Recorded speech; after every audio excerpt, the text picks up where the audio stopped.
안녕하세요. 오늘도 사연살롱을 찾아주셔서 감사합니다. 저는 50대 중반의 여성이에요. 제 과거를 돌아보니 저도 이래저래 많은 일을 겪으면서 여기까지 왔더라고요. 저는 대학교 2학년 때까지 크게 어려움을 모르고 사랑 많은 부모님 아래서 마냥 행복하게 살았답니다. 아버지는 좋은 회사에 다니셨고 어머니는 저와 남동생 교육에 관심이 많은 전형적인 주부였어요. 동생은 공부하는 것도 좋아하고 학교에서 전교에 손꼽는 수재였지만 저는 공부보다는 친구들과 노는 걸 좋아했고 가만히 있는 것보다는 활동적인 편이었어요. 학교 성적도 중위권 대학을 갈 정도만 유지했었죠.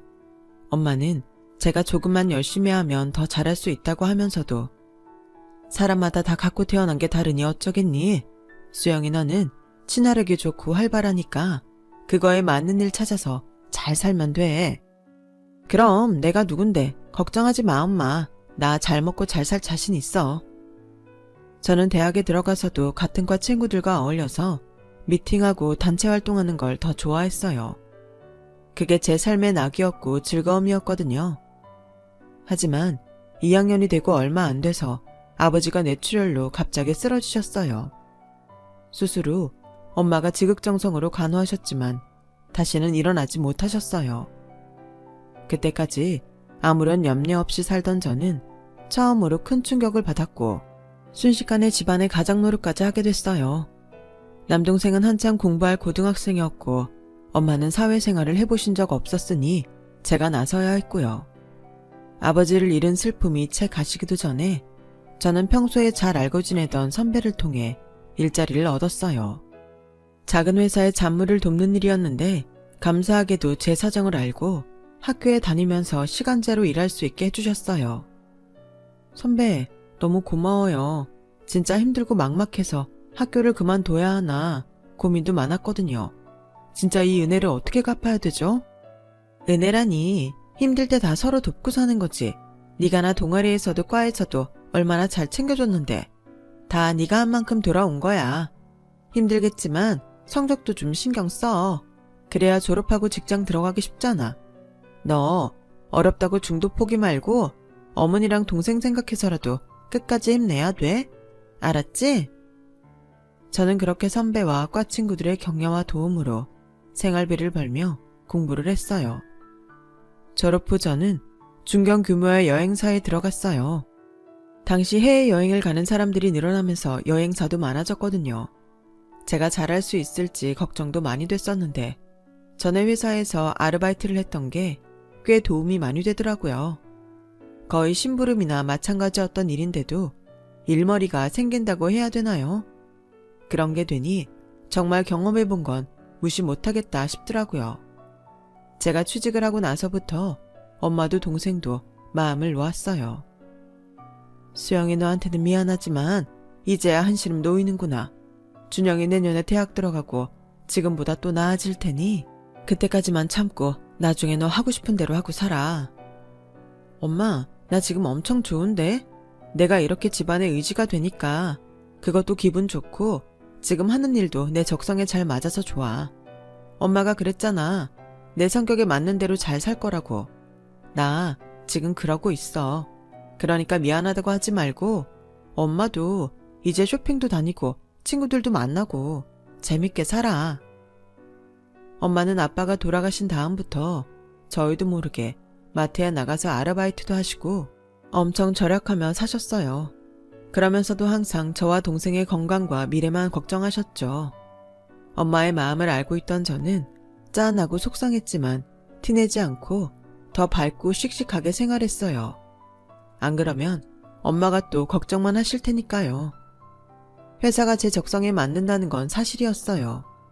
저는 여행상품 기획을 맡아서 전국뿐 아니라 해외도 꽤 출장을 갔고 거기서 사람들을 만나고 여기저기 다니는 게 재밌었거든요. 물론 일이니까 힘들 때도 있고 스트레스도 받았지만 제가 만든 스케줄대로 많은 사람들이 관광지에 와서 좋은 시간을 보낸다고 생각하면 그렇게 좋을 수가 없었어요. 그렇게 일에 빠져서 시간 가는 줄 모르고 지내는 사이에 동생은 대학에 들어가서 1학년 공부한 후 군대를 가게 됐고 저는 대리로 승진하게 됐어요. 김 대리는 일만 할 거야. 이제 남자 만나서 연애도 하고 결혼 준비도 슬슬 해야지. 차장님, 그런 말씀 하실 거면 남자부터 소개시켜 주고 하세요. 저는 회사 사람들이 왜 솔로로 혼자 지내냐고 제 사생활을 간섭할 때마다 기분이 좋지는 않았지만 농담처럼 잘 넘기곤 했어요. 그런데 제 나이가 30 코앞이 되자 엄마도 걱정을 하셨어요. 수영아, 너 결혼 생각이 아주 없는 건 아니지? 준영이도 조금 있으면 졸업하고 이제 우리 집 걱정 안 해도 되는데 네가 너무 일에만 매달려서 남자를 거들떠보지도 않는 것 같아. 집 때문에 그러는 거면 이제 마음 푹 놔도 돼. 그런 거 아니 엄마. 나 진짜 지금 일이 좋아서 그래. 남자야 좋은 사람 만나면 당연히 결혼할 거야. 이제 나 집 걱정 안 하니까 그런 생각하지 마. 라고 말은 했지만 그래도 장녀로서 책임감이 있었거든요. 제가 결혼하고 나면 더 쓸쓸해 하실 엄마도 걱정됐고 제가 없이 지내실 노후의 경제적 생활이 걱정돼서 보험도 이것저것 들고 했기 때문에 솔직히 말하자면 결혼에 신경 쓸 여유가 없었어요. 조금이라도 더 일하고 벌어서 돈을 마련해야 했으니까요. 동생이 졸업하고 바로 취직한다고 해도 사회 초년생인데 아무래도 모으는 것보다는 쓰는 돈이 많을 게 뻔했고요. 저는 주변의 염려와 결혼 독촉에 때가 되면 좋은 사람 만날 거라고 입버릇처럼 말하게 됐어요. 그런데 말이 씨가 된다더니 몇 달쯤 지나서 정말 남자를 만나게 됐어요. 저희 회사가 대형 여행사에 상품을 납품하게 되면서 기업 대상의 패키지를 처음 만들게 됐거든요. 그래서 대기업과의 미팅을 하게 됐는데 남편이 담당이었어요. 몇 번의 미팅이 오간 후에 저는 패키지 기획을 마무리했고 그날 남편은 처음 제게 데이트 신청을 했어요. 김 대리님, 저 처음부터 호감이 있었는데 모르셨어요? 일하는 도중에 이러면 저를 선수라고 생각하실까봐 꾹 참았는데 이런 제 마음 생각해서라도 한번 만나주세요. 처음에는 인상이 깐깐하고 차가워 보였는데 의외로 귀여운 데가 있어서 저절로 웃음이 나더라고요. 알겠어요. 그런데 저 아니다 싶으면 뒤도 안 돌아보는데 혹시 제가 다시 안 만난다고 해도 일에 지장 주시면 안 돼요. 에이, 저를 뭘로 보시고 이래봬도 공사 구별은 뚜렷하다고요. 그렇게 저희의 만남이 시작됐답니다. 남편은 첫인상 때보다 편하고 부드러운 면이 있어서 한 번, 두 번 만나다 보니 그냥 사귀는 사이가 되고 말았어요. 1년이 좀 안 되게 만나던 어느 날 남편은 오랜만에 바람을 쐬러 간 호숫가에서 제게 프로포즈를 했어요. 수영아, 나는 처음 너를 본 순간부터 이 사람이다 하는 강렬한 운명을 느꼈어. 이제는 우리가 앞으로의 인생을 함께할 때가 된 것 같아. 결혼하자. 너하고라면 평생 행복할 자신 있어. 일할 때 빼고는 평소 좀 우유부단했던 사람인데 박력 있게 말하는 모습을 보니 정말 확신이 있나 보다 했어요. 남편은 제게 운명을 느꼈다고 했지만 저는 사실 아니었고 호감을 느낀 것도 몇 번 만나다 보니 인상과 달랐던 게 좋아서였기 때문에 그런 말들이 좀 부담스러웠어요. 게다가 2번 정도 남편 어머니를 잠깐 뵌 적이 있는데 굉장히 화려한 분이어서 다가가기 어렵게 느껴졌어요. 그런 점들 때문에 바로 대답하기 어려웠던 저는 망설이기만 했죠. 제가 대답을 하지 않고 만나는 것도 핑계대며 자꾸 미루자 남편은 퇴근 시간에 장미꽃다발을 들고 제 회사 앞에 와서 다시 청혼을 하더라고요. 이번에는 모두 다 듣게 공개적으로요. 김수영, 사랑한다. 결혼하자. 우리 꼭 행복할 거야. 저는 창피하기도 하고 왜 저러나 싶어 화도 냈지만 그만큼 저를 좋아하고 절실하니 저러는구나 싶어 좀 감동했어요. 결국 다음날 저는 프로포즈를 받아들였고 남편은 밤에 집에 찾아와서 엄마와 남동생에게 인사를 했어요. 수영이 남자친구 있는 건 알고 있었는데 이렇게 결혼한다고 찾아오는 거 보니 내가 다 벅차네. 부디 둘이 잘 살고 우리 수영이 행복하게 해줘야 돼. 염려 마세요 장모님. 저희 잘 살 거예요. 우리가 죽이 참 잘 맞거든요. 죽이야 좋을 때만 맞는 거지 싸울 때도 그런 건 아니잖아요. 아무튼 우리 누나 힘들게 하면 그때는 알아서 해요. 처남, 나는 형제가 없어서 좀 외롭게 컸거든. 앞으로 동생처럼 생각할 테니까 날 형이라고 불러. 그런 건 시간이 좀 지나야죠. 라며 동생은 좀 시큰둥하게 대했지만 그래도 제 결혼을 축하해줬어요. 저희는 결혼식장 예약이 가장 빠른 날짜를 잡고 초고속으로 준비를 해서 결혼을 했어요. 정말 정신없이 시간이 지나가서 뭘 어떻게 했는지 지금도 거의 기억나는 게 없을 정도였어요. 이제 와서 돌이켜보면 그때 차근차근 준비했더라면 시어머니나 남편에 대해 더 잘 알 수 있었을 거고, 그러면 제 인생이 바뀌었을지도 모른다는 생각이 들기도 해요. 결혼하고 보니 제가 시집살이를 해야 될 사람이 시어머니 말고도 또 있었어요. 남편도 아버지가 일찍 돌아가셔서 홀어머니라 친정엄마처럼 잘 보살펴 드려야겠다고 마음먹었거든요. 그런데 남편의 이모, 그러니까 시어머니 여동생이 꼭 같이 따라붙더라고요. 오히려 간섭이 더 심할 지경이었어요. 얘, 너는 눈이 어디 달렸길래 이런 그릇을 골랐니? 이거 백화점에서 파는 건 맞아? 어디 도매상에서 산 거 아니야? 넌 젊은 애가 센스 없게 식탁이랑 소파를 이런 걸 들여놨니? 물건 보는 눈이 없어도 너무 없네. 라며 주말마다 몰려와서 시이모가 잔소리를 하고 나면 시어머니가 우리 친구들 만나러 가게 용돈 좀 줘. 명색이 며느리 본 사람이 시시한 턱을 낼 순 없잖아. 알아서 우리 얼굴 먹칠 안 할 만큼 줘야 된다. 이런 식으로 한 달도 넘게 계속 저의 자존심을 짓밟으며 돈을 타갔고, 처음에는 좋게 넘어갔던 저도 결국 터지고 말았어요. 어머니 이제 그만하실 때도 되지 않았어? 우리가 용돈 드리기로 한 게 있는데 자꾸 따로 달라고 하시면 생활비에서 나갈 수밖에 없잖아. 당신은 왜 가만히 보고만 있어? 갑자기 왜 이렇게 화를 내? 깜짝 놀랐잖아. 엄마랑 이모가 관심이 좀 많긴 하셔. 내가 돈 얘기는 해볼게. 라며 제가 화낸 것만 기분 나빠하더라고요. 기가 막히긴 했지만 일단 지켜보기로 했어요. 하지만 그 후에도 시어머니와 시이모는 아무 때나 집에 들이닥쳤고 올 때마다 용돈을 타갔어요. 심지어 제 화장품 중에 새 거가 있으면 그것도 가져갔고요.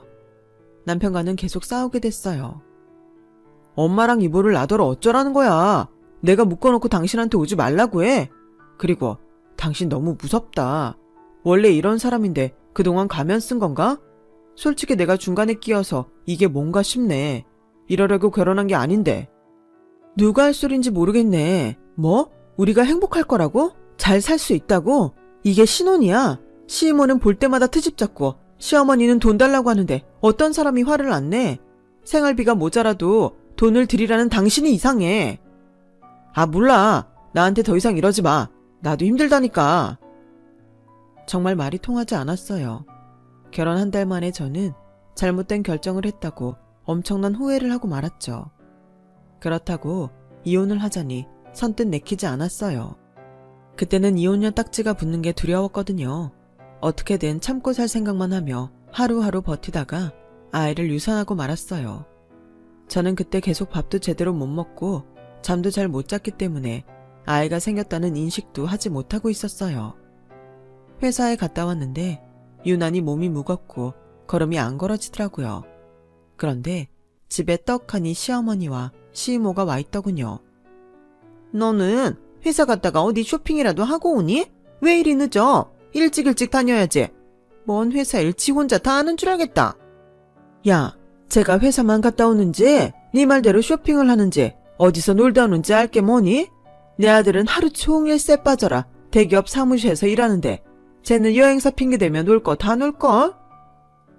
어머니, 다른 건 참아도 제 일 가지고 그러는 건 저도 힘드네요. 저도 제 일에 자부심 있어요. 그 사람 일은 그런 식으로 말씀 안 하시잖아요.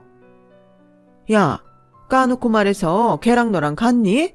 걔는 대기업에 제대로 된 사무실에서 일하는 애고 너는 막말로 이름도 없는 여행사 직원 나부랭이잖아. 봉잡은 주제에 어디다 대고 내 아들하고 비교질이야. 그때는 갑자기 배가 아픈가 싶더니 말로 할 수 없는 통증이 밀려왔어요. 저는 더 이상 말도 못하고 그 자리에 쓰러져 배를 부둥켜 안고 있는데 두 사람이 제 지갑을 열고 돈을 빼가더라고요. 어머니, 저 구급차 좀 불러주세요. 야, 엄살 떨지 말고 우리 아들 오면 챙겨 먹을 거나 해. 우리 간다. 저는 결국 하혈하다가 혼자 119에 연락을 해서 병원 응급실에 가게 됐어요. 남편은 모든 처치가 끝나고 제가 입원실에 간 후에 병원에 왔더군요. 그런 남편을 동생이 보자마자 한 대 쳤다고 하더라고요. 당신 집안 의외로 다혈질인가 봐. 당신도 그래서 화가 많나? 어떻게 사람한테 주먹질을 할 생각을 하지? 우리 이혼하자. 제 말에 남편은 놀라서 잠시 아무 말도 못하더라고요. 아니, 아무리 화가 난다고 해도 그렇지 이혼이라는 말을 그렇게 쉽게 꺼내? 이성적으로 차분히 생각해야지. 사람이 왜 그래? 그러니까 이혼하자고. 당신 어머니나 이모가 어땠는지 생각도 안 하고 무조건 나나 우리 집안이 어쩌고 저쩌고 하는 소리도 듣기 싫고 당신이 우리 집 오지 말아라. 과한 용돈 요구하지 말아라. 그런 말도 제대로 못하는 것도 싫어. 무엇보다 이런 상태로 평생 살 자신이 없어. 내가 왜 이렇게 실려와야 했는지, 당신 어머니가 아파서 쓰러진 나를 두고 뭐라고 했는지 다 듣고도 이러는 거면 나는 희망이 없어. 당신한테 연락한 지가 언젠데 이제 와놓고 자기 맞은 것만 분한 거잖아. 그런 사람을 믿고 내가 어떻게 살아? 제 단호함에 놀란 남편은 놀라서 멍하니 보더니 저를 붙잡고 사정하더군요. 수영아, 이러지 마. 나도 엄마랑 이모가 지나친 거 알아. 근데 내가 말해도 안 되는 거 어떡해. 내가 좀 더 당신한테 신경 쓸게. 그리고 당신이 기분 나빠하는 말은 하지 않을게. 한 번만 참아. 응? 앞으로 정말 이런 일 없을 거야. 나 당신 없으면 안 돼. 잘 알잖아. 저는 그 말에 또 한 번 넘어가고 말았어요. 저렇게까지 미안하다고 사정하는데 앞으로는 잘하겠지. 그런 마음이 있었죠. 그 후 시어머니와 시이모가 좀 달라지기는 했어요. 전처럼 아무 때나 찾아와서 잔소리를 늘어놓지 않았고 용돈도 저희가 매달 계좌로 보내드리는 것만 받았어요. 친정엄마가 전보다 더 자주 저희 집에 와서 저를 챙기셨기 때문에 눈치를 보는 것도 있었죠. 하지만 그것도 오래가지 못했어요. 제 버릇 걔 못 준다고 몇 달 지나고 나니 예전으로 돌아가더라고요. 하루는 제가 미팅이 취소돼서 일찍 퇴근을 하고 집에 왔더니 주차장에 시어머니 차가 있더라고요. 엄마도 온다고 하셨기 때문에 세 분이 같이 있나 보다 하고 집에 들어갔는데 현관문이 열려있고 시어머니 목소리가 들렸어요. 하요, 늦바람이 무섭다더니 사부인 아주 정신이 나가셨네. 엄마는 얼마 전 친구분 소개로 사별한 남자분을 만나고 계셨어요. 싫다는 엄마를 저와 동생이 만나보라며 막 밀었어요. 엄마, 좋은 사람 만나서 행복한 노년 보내. 우리 걱정만 하면서 살지 말고. 누나 말대로 해. 좋은 사람이면 만나는 거 찬성이야. 제가 시어머니나 시이모한테 그런 얘기를 한 적이 없는데 두 사람이 알고 있는 걸 보면 남편이 한 것 같았어요. 이런 촌스러운 목걸이를 요새 누가 해? 이제 보니 새애기 안목이 사부인 쏙 빼다 박았네. 어째 그리 모녀가 쌍으로 시골스럽지? 저기요, 우리 언니 말 흘려듣지 말고 똑바로 서서 들으세요. 그리고 오늘 바닥 닦았어요. 여기 끈적거리는데. 저는 더 이상 들어줄 수가 없어서 현관문을 쾅 닫으며 들어왔어요. 지금 뭐들 하시는 거예요? 엄마가 왜 우리 집 바닥을 닦아요? 주말도 아닌데 주인도 없는 집 와서 누구한테 막말이에요. 엄마, 저런 말을 그냥 듣고만 있으면 어떡해. 뭐라고 해야지. 어머 얘, 너 어른들한테 그게 무슨 말버릇이니? 사부인, 제 하는 거 봤죠? 도대체 집에서 교육을 어떻게 시키면 집에 온 시댁 어른들을 보고 주인 없는 집소리를 하고 이렇게 큰 소리를 냅니까? 아니면 애가 원래 글러먹은 거예요? 라며 시어머니가 나를 인신공격하자 가만히 있던 엄마가 우리 애가 뭐 틀린 말 했습니까? 아무리 들어도 맞는 말인데요. 제가 안 왔으면 두 분이서 거실 난장판 만들고 화투나 치면서 애 복장 다 뒤집었을 텐데 그게 안 돼서 기분이 나쁘셨나요? 얘 말 들으니 오늘 오시기로 한 날도 아니고 이서방이 집 열쇠를 준 모양인데 아무리 시댁 어른들이라도 이 집 주인은 우리 수영이하고 이서방이지 사부인은 아니죠. 우리 애는 틀린 말은 안 하는 애예요. 그리고 잘못된 게 있으면 바로잡는 게 맞지. 무조건 예의해야 돼요. 지금이 조선시대도 아닌데. 어머, 진짜 기가 막히네. 아니, 다 큰 자식들 놔두고 바람나서 늑다리 만나며 히히덕대면서 누구한테 설교해요, 설교가. 천박한 옆에 내 주제에. 이모님, 말씀이 지나치시네요. 그리고 그렇게 촌스럽다 천박하다 하시면서 왜 제 목걸이하고 반지는 끼고 계시는 건데요?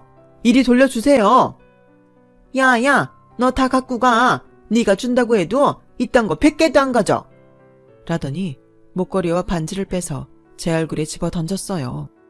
그 난리를 치는데 남편이 오자 시어머니와 시이모는 약속이라도 한 듯 그 자리에 주저앉아서 펑펑 울며 땅을 치더군요. 세상에, 모녀가 쌍으로 우리를 거지 취급하고 주인 없는 집에 왔다며 도둑보듯 하질 않나. 성우가 나 너무 힘들다. 정말 나도 지겨워서 못 살겠다. 당신도 그렇고 장모님도 좀 너그럽게 대해주시면 안 돼요. 그 말에 너무 열이 받은 제가 화를 내려는데 엄마가 호통을 치셨어요. 안 되겠네. 도대체 누가 누구 보고 지겹다고 하는 건가? 자네는 이런 게 자네가 말한 행복한 삶이야?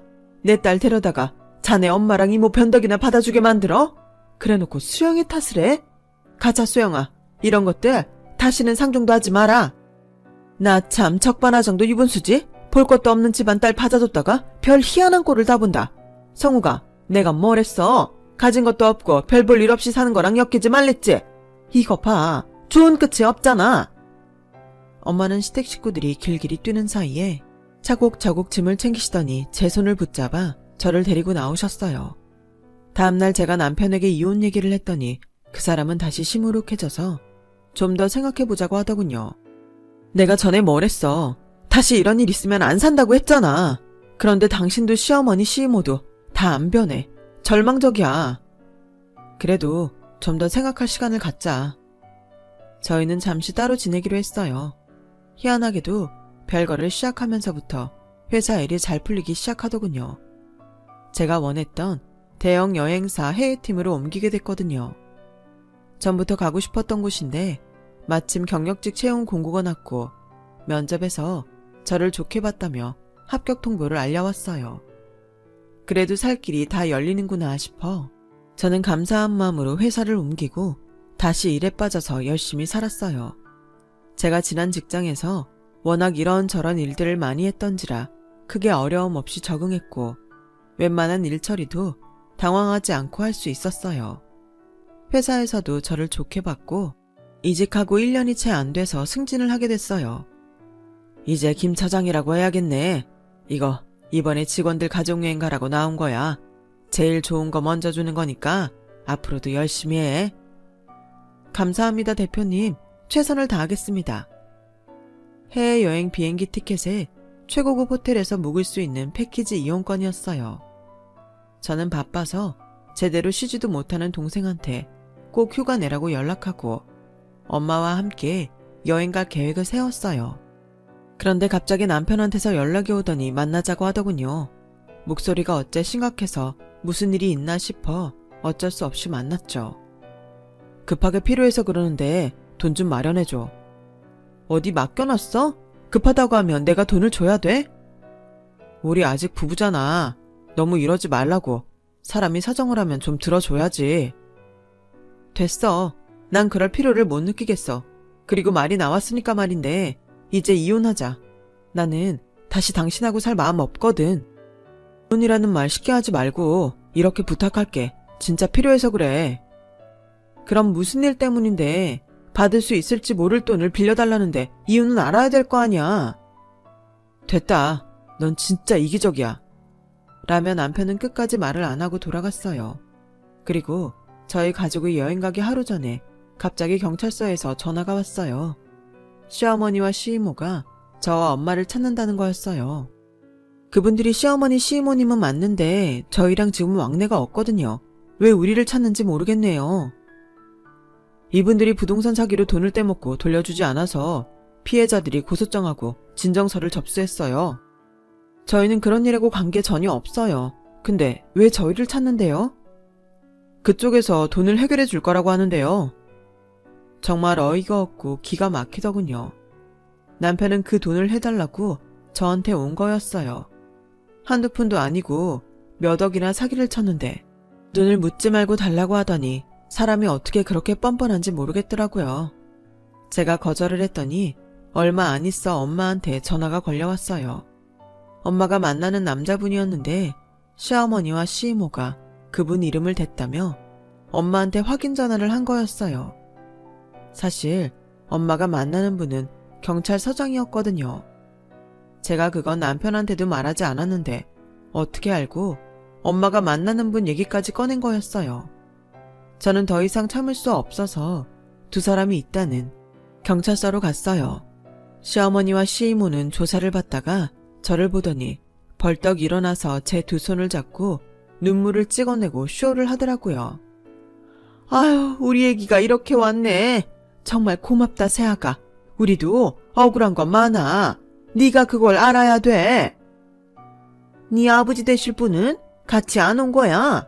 여기로 전화하고 해결하느라 바쁘신가?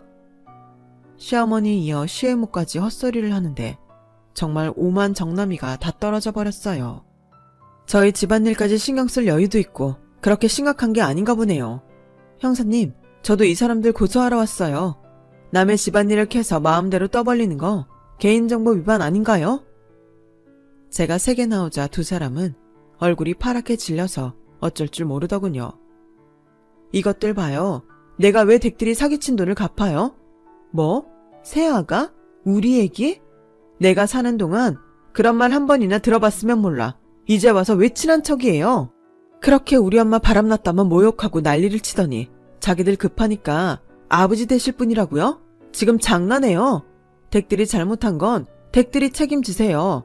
한 번만 더 전화하거나 우리 엄마랑 그분 끌어들이면 그때는 진짜 가만히 안 있을 거니까 그렇게 아세요. 시어머니와 시이모는 급했는지 제 옷자락을 붙잡고 무릎까지 꿇으면서 빌기 시작했어요. 얘 정말 미안하다. 내가 이렇게 빌게. 지나간 일 다시 곱씹어봤자 아니겠니? 다 잊고 우리 앞으로는 잘 지내보자. 한 번만 우리 도와줘. 그래, 나도 이제 더는 니네 사는 거 간섭 안 할게. 니네 시어머니가 이렇게까지 부탁하잖니. 너 아직 우리 집 며느리야. 우리 가족이잖아. 웃기시네요. 누가 누구랑 가족이에요? 미쳤어요. 저 당장 변호사 선임해서 이혼 서류 보낼 거니까 그 사람 보고도 그렇게 알고 있으라고 하세요. 알고 보니 남편은 일을 잘 못해서 회사에서 한가한 부서로 밀려났고 월급도 깎였다고 하더군요. 그래서 결혼한 사람한테 나오는 지원금을 타려고 저하고 이혼을 안 하려고 버텼던 거였어요. 게다가 제가 더 돈을 많이 버니 그걸로 생활을 하려고 했던 거였고요. 저는 몇 번이고 미안하다며 싹싹 비는 시어머니와 시이모를 형사한테 제대로 처벌해달라고 신신당부하고 돌아왔어요. 그리고 가족여행을 갔다 와서 바로 변호사를 선임해 남편한테 이혼 서류를 보냈죠. 남편은 이혼 못하겠다고 난리쳤지만 결국 소송에서 제가 이기는 바람에 더 궁지에 몰리게 됐다더라고요. 하지만 저는 그 사람이 아무리 제 앞에서 불쌍한 척을 해도 더는 아무 감정도 느낄 수 없었어요. 결혼 전 저와 사귈 때 보여준 태도와 말과는 너무도 다른 모습이었던 남편과 더는 마주치고 싶지 않았어요. 결국 시어머니와 시이모는 이전에 사기쳤던 것까지 드러나서 징역 2년이라는 비교적 생형량을 받았다고 하더군요. 남편도 회사에서 쫓겨나 다른 데 취직도 못하고 여기저기 전전하다가 지방 어디로 갔다는 소식만 들었어요. 지금은 어디서 어떻게 사는지 알지도 못하고요. 엄마는 경찰서장이셨던 그분과 재혼을 하셔서 지금은 경기도에서 행복한 노후를 보내고 계신답니다. 저도 재혼을 해서 예쁜 딸아이를 둔 엄마가 됐고요. 다시는 결혼 안 한다고 했는데 정말 착하고 좋은 사람을 만나서 이제야말로 평범한 결혼 생활을 하고 있어요. 제 이야기는 여기까지예요. 지금까지 들어주신 분들 모두 건강하시고 매일 행복하시길 바랄게요. 감사합니다. 여러분, 사연 댓글에 응원과 현명한 조언 부탁드려요. 좋아요와 구독은 저에게 큰 힘이 됩니다. 오늘도 좋은 일 가득하세요.